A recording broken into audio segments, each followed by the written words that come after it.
Instagram, Facebook, TikTok, X ეს ის სოციალური ქსელების მოკლე ჩამონათვალია, რომლებმაც გასული წლების მანძილზე სრულად მოიცვა ჩვენი ყოველდღიური ცხოვრება. ჩვენ საათების განმავლობაში ვსკროლავთ ჩვენს ფიდზე, ხვდებით უამრავი ტიპის კონტენტს, ახალ ამბებს, ვიდეოებს, რჩევადარიგებებს და რა თქმა უნდა მათ შორის მიმებსაც.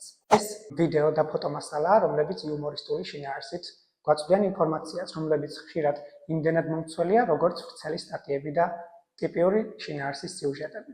რაც შეეხება პოლიტიკას, პოლიტიკური შინაარსის მიმები დღევანდელ საზოგადოებაში უფრო დიდ პოპულარობას პოვებენ, ვიდრე ნებისმიერი სხვა ტიპის მიმები. ამის რამდენიმე მიზეზი არსებობს. პირველი, მიმები მარტივად კეთდება. საკმარისი ერთი თვალშისაცემი ფოტოსურათი და ერთი მოკლე ტექსტი, რათა მიმი შეიქმნას. მეორე, მიმები მარტივად აღსაქმელია. საჭირო არის, რომ მისმა მკითხველმა წამების განმავლობაში გაიაზროს მისი მესიჯი. მესამე, მიმები მარტივად ზიარდება. ისინი შეიძლება ვირუსულად გავრცელდეს მას შემდეგ, რაც მისი მნახველი ერთ ღილაკს, გაზიარების ღილაკს დააჭერს ხელს და იგი უმალვე გაუზიარდება მის ასობით და ზოგჯერ 1000-ობით მეგობარსაც კი. ეს კარგად იციან პოლიტიკოსებმაც, სწორედ ამიტომაც თავიანთი ციფრული პოლიტიკური კამპანიების ფარგლებში ისინი პრიორიტეტს ანიჭებენ მიმების გავრცელებას. ეს იცის მაგალითად ჯო ბაიდენმაც, რომელმაც გადაწყვეტა, რომ თავისი პოლიტიკური კამპანიის ფარგლებში გამოიყენებინა მიმები, რათა მიეღწია ადამიანებამდე ადგილების მონახულების გარეშე.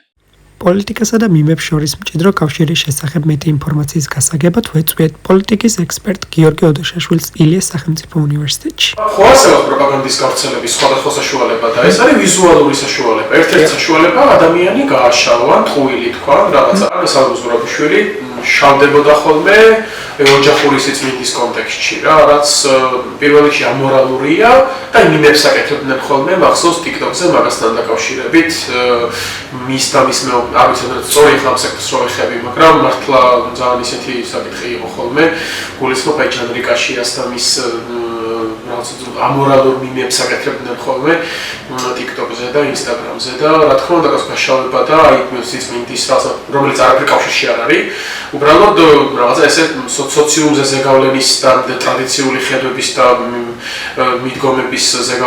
მიდგომებზე ზეგავლენის მოხდენის მიზნით აკეთებდნენ ამ ყველაფერს. კიდევ ერთხელ ერთ-ერთი საშუალება ვიზუალურად ხედავ, ანუ ტყუილი ამართალია ნაკლებად არჩევ და უცბად და რაღაცა ილექება შენ გონებაში და ეგ არის იდეა მეტი არაფერი. ანუ თუ იტყუები, რა თქმა უნდა, ცუდია. ყველა მხარეს ცუდია ტყუილი. ანუ დეზინფორმაცია ყველა მხარეს ცუდია, მაგრამ თუ სარკაზმი ილია ჭავჭავაძე რო სარკასტულად ელაპარაკებოდა ეს, ისე მე მგონი არავინ, მაგრამ ცუდად არ ელაპარაკებოდა ხო, მაგრამ გააჩნია თუ მიმი ემსახურება ტყუილს, მაშინ ცუდია და თუ სარკაზმი არის მიმართული იმისკენ, რომ მოყვარეს პირში უძრახოთ, მაშინ კარგია, რატოა ცუდი. თავი ტყუილი არ იყოს. არ უნდა რეგულირდებოდეს, თუმცა უნდა არსებობდეს ისეთი საშუალებები, როგორც თქვენ ხართ მაგალითად. ანუ ვიღაცა უთხრას, ვიღაცას არ მიმითვე უთხრას, ტყუილია, მაგრამ არ უნდა რეგულირდებოდეს. ხერხი გაქვს და აკეთებ აგდებ, რომ მასებზე დაილეკოს. მე ეს მასა რაღაცა წაიკითხავს, განწყობები უჩნდება და მთელი საარჩევნო პროცესი განწყობებია მეტი კი არაფერი. მარტივად შეიძლება დემოკრატი, ტრივიალური დემოკრატი გახდეს მიმების დახმარებით ცოტა ხანში მუთებით რესპუბლიკელი. ხელოვნურ ინტელექტს მიმების განვითარების ხელშეწყობასთან ერთად შეუძლია, რომ ინტეგრირდეს ტყუილი მიმების ამოცნობის ერთ-ერთ მთავარ საშუალებად. ანუ პირობითად Meta AI-ი აპრიორი აღიქვას, რომ this is a fake. ანუ რასაც თქვენ აკეთებთ მითლაბი თუ ასე შემდეგ, ხო? ანუ მარტივად შეიძლება, რომ ეს გააკეთოს ხელოვნურმა ინტელექტმა ინტერნეტში გავრცელებული ინფორმაციის საფუძველზე. დადებითად შეიძლება შემოატრიალოს ხელოვნურმა ინტელექტმა ეს ყველაფერი რა. ანუ Meta-ში ხო ჩაშენებული AI და მაგალითად ნახა, რომ პირობითად რაღაცა ევროპაში კაცებს ათხოვებენ ბიძი და ეს აღიქვას და თქვას, რომ შეიძლება არ ჩვენოს, მაგრამ მომხმარებელს იქ უთხრას, რომ this is fake. ანუ რაღაცა ესეთი, რა. ინფორმაცია არის манипуляция, ხო თქვენ რო იცით ხოლმე სტატიებს რო წერთ манипуляция. ანუ მარტივად შეიძლება ხელოვნური ინტელექტის როგორც დადებითად, ისე უარყოფითად გამოყენება და მე უფრო ცოტა ოპტიმისტურად შევხედავდი ამ ყველაფერს. მე ხო სულა, ანუ რა ვიცი, ხო შეიძლება შევიდე და რაღაცა უცბად უარესი რაღაცა აღმოჩნდეს იქ. ელენე ხოშტარიას რაღაცა ესეთი ვიდეო ან სურათი და სულა საქართველოში სულა და დემოკრატიულ ქვეყნებში, ახლა მაგალითად საფრანგეთში არის აი ეს ულტრამემარჯვენე მარინ ლე პენის ეს ფილიპ ჯორდან ბარდელას რაღაცა აღმასვლა ხო ახსო იმაში პოლიტიკაში 36%-ზე მეტი პროცენტი აქვს სავარაუდოდ გაიმარჯვა პირველ ტურში დღეის მდგომარეობით და რითი დაიმსახურა ეს ყველაფერი რა ეს ხო რაც ბრიტანეთს ხაზი აქვს გახმი მიქონდა იმ დროს სურათი ბრიტანეთს ხაზი აქვს გადასმული ანუ ბრიტანეთის მხრიდან შემოდიოდა ჩვენთან მიგრანტებიო და ბრიტანეთს ხაზი აქვს გადასმული და რაღაცა ესეთ რაღაცებს აკეთებენ და განსაკუთრებით სულ აქტუალურია იმიტომ რომ ტექნოლოგიების ეპოქაში როგორ გინდა აქტუალური არ იყოს დღევანდელი კომპლექსური გლობალური პოლიტიკური სიტუაციიდან გამომდინარე პოლიტიკური შინაარსის მიმები ჩვენი ყოველდღიურობის განუყოფელ ნაწილად იქცა. დღეს ჩვენს სოციალური ქსელების ფიძზე ათეულობით პოლიტიკური შინაარსის მიმსხვდებით, თუმცა იშვიათად თუ ვიაზრებთ, რომ ისინი ხელს უწყობენ ჩვენში პოლარიზებული, განსხვავებული პოლიტიკური იდეების ფორმირებას. საკმარისი ერთი ირონიული შინაარსის ფოტოსურათი და მარტივი ტექსტი და უკვე განსხვავებული იდეა ებადება ჩვენს გონებაში. თუმცა ერთი მნიშვნელოვანი რამ, რაც თითოეულ ჩვენგანს უნდა ახსოვდეს, არის ის, რომ ზოგჯერ მიმების სიმარტივეში მათი საზიანო მიზნები იმალება. ეს ხდება მაშინ, როდესაც მიმები ხაზს უსვამს ემოციურ მხარეს და არა რეალურ ფაქტებს. ამისთვის კი მნიშვნელოვანია ვიცოდეთ, როგორ დავადგინოთ სიმართლე ჩვენით. იმისთვის, რათა მეტი შეგვეთხოვ მიმების გავრცელებასა და დეზინფორმაციას შორის კავშირზე, ვეწვიეთ მითების დეტექტორის მორიგე რედაქტორს დავით რობაქიძეს. ზოგადი პოლიტიკა ფაქტების გადამოწმების პროგრამის არის ისეთი, რომ მიმებს და ზოგადად ხუმრობებს არ ვამოწმებთ. ანუ ეს კონკრეტულად ფაქტ-ჩეკინგ მასალებში არ ხდება ხოლმე როგორც წესი მიმები. თუმცა მქონია ისეთი შემთხვევები, როდესაც რამდენიმე Facebook გვერდი, რომლებიც თითქოს პოლიტიკური შინაარსის არ იყვნენ. ასე თუ ისე კოორდინირებულად ავრცელებდნენ პოლიტიკური შინაარსის მიმებს და ასეთ შემთხვევებში დაგვიწერია რამდენიმე მასალა. აი უფრო კონკრეტულად რო გითხრა, იყო გვერდები, რომლებიც მათი სახელებით და მათი სხვა დეტალებით თითქოს პოლიტიკურ შინაარსს არ ატარებდნენ და იყვნენ რაღაც ყვავილების მაღაზია დაუშვათ ან პროგრამინებასთან დაკავშირებული გვერდი. თუმცა რომ დავაკვირდით რაღაც დროის მონაკვეთში ისინი ავრცელებდნენ ერთ-ერთი შინაარსის მიმებს პოლიტიკური ხასიათის და ეს იყო ხოლმე მაგალითად ევროკავშირთან დაკავშირებული რაღაც მცდარი შეხედულებების ხუმრობით გავრცელება. მაგალითად ერთ-ერთი იყო რომ ევროკავშირი გვატყუებს იმით რომ თითქოს მიგვიღებს, მაგრამ ეს არასდროს არ მოხდება და ანუ აი ასეთი ანუ იმ სტერეოტიპებზე დაფუძნებული, რაც არსებობდა იქამდეც, თუმცა აი მიმებით მოწოდებული ეს ინფორმაცია. როგორც აღნიშნე, დეზინფორმაციის გამოვლენას ცოტა სხვა სპეციფიკა აქვს და მიმებს კიდე სხვა.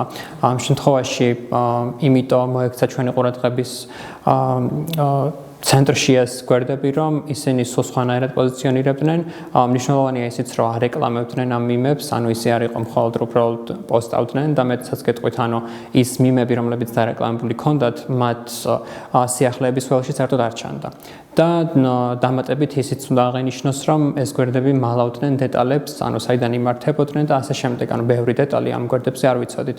აი ასეთ შემთხვევაში შეგვიძლია ჩვენ რომ ჩვენი პროგრამის ფარგლებში რაღაც გავაკეთოთ იმისთვის, რომ მოვნიშნოთ ისინი, როგორც თუნდაც манипуляცია, ან შემთხვევის მიხედვით გააჩნია ხო როგორი შემთხვევა იქნება, მაგრამ ზოგადად როგორც აღნიშნე, თუ ხუმრობით არის გავრცელებული რაღაც კონტენტი, ჩვენ როგორც წესი არ ვეხებით მას. აღნიშნოს პირველ რიგში ის, რომ როგორც კი რაიმე მნიშვნელოვანი მოვლენა მოხდება, ძირითადად პოლიტიკური შინაარსის, მაშინვე ჩნდება უამრავი კონტენტი, მათ შორის მიმებიც ამ თემაზე და მოყვება ხოლმე შემდგომ ამას მთელი რიგი სტერეოტიპების, მცდარი შეხედულებების გავრცელება ამა თუ იმ თემაზე. როგორც აღნიშნეთ, ანუ შეიძლება ეს იყოს რელიგიური უმცირესობები, ეთნიკური უმცირესობები, LGBT ან queer თემის შესახებ და ბუნებრივია კი მიმებიც ისევე როგორც სხვა ტიპის კონტენტი შეიძლება იწვევდეს როგორც დისკრიმინაციის ან მცდარი შეხედულების გაღრმავებას ამ ადამიანების შესახებ, ასევე სხვა ზიანის მომტანი შეიძლება იყოს. კამპანიის სახე მიმებს როგორც ასეთი შეიძლება არ ქონდეს, უბრალოდ იყოს სხვა კამპანიის ნაწილი, რომელიც მიმდინარეობს ვიღაცის დისკრედიტაციისთვის დაუშვათ, ან ვიღაც არა და შეიძლება რაღაც ორგანიზაციის დისკრედიტაციის მიზნით იყოს. შეიძლება ეს იყოს არჩევნების პერიოდში ან სხვა მნიშვნელოვანი მოვლენის პერიოდში. ერთი მაგალითი რომ მოვიყვანოთ, ქართულ სივრცეში არ ვიცი რამდენად ვრცელდება, მაგრამ რუსულ სივრცეში არის ესეთი სტერეოტიპი, რომ ესტონელები არიან ზოგადად ძალიან ნელები.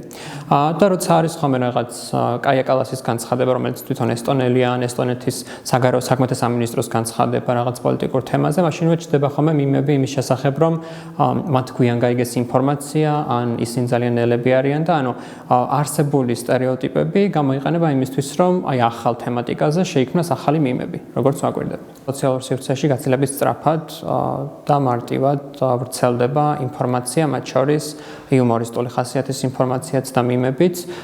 ბუნებრივია ტრადიციული მედია იმ მხრივ არის საფრთხის შემცველი, რომ წვდომა გაცილებით მეტ ადამიანზე აქვს და დაფარვა და საქართველოშიც ერთ-ერთი ძირითადი ინფორმაციის წყარო ჯერჯერობით არის ტრადიციული მედია, თუმცა სოციალურ მედიასაც ამ მხრივ საკმაოდ დიდი წვლილი აქვს, რომელიც თანდათან უფრო იზრდება, იმიტომ რომ როგორც ვიცით, ახალ თაობაში იმ ადამიანების წილი, ვინც თუნდაც ახალ ამბებს ტრადიციული მედიიდან იღებს, თანდათან უფრო მცირდება. ჩვენი პროგრამის ფარგლებში ჩვენ ძირითადად Facebook-ზე და მეტას სხვა პროგრამებზე კონცენტრირდებით, თუმცა უნდა აღინიშნოს, რომ დეზინფორმაციას, როდესაც მივყვებით ჩვენ თუ საიდან გავრცელდა, თანდათან უფრო მზარდია TikTok-ის კვალი. ადრე იყო, რომ შეიძლებოდა X-ზე, ანუ ყოფილ Twitter-ზე გავრცელებული იყო რაღაც ინფორმაცია და შემდგომ წამოსულიყო Facebook-ზე, ახლა ანუ თანდათან უფრო მეტი შემთხვევა არის, როდესაც TikTok-იდან მოაქვთ ხოლმე ვიდეოები ან სკრინშოტები რაღაც ვიდეოების.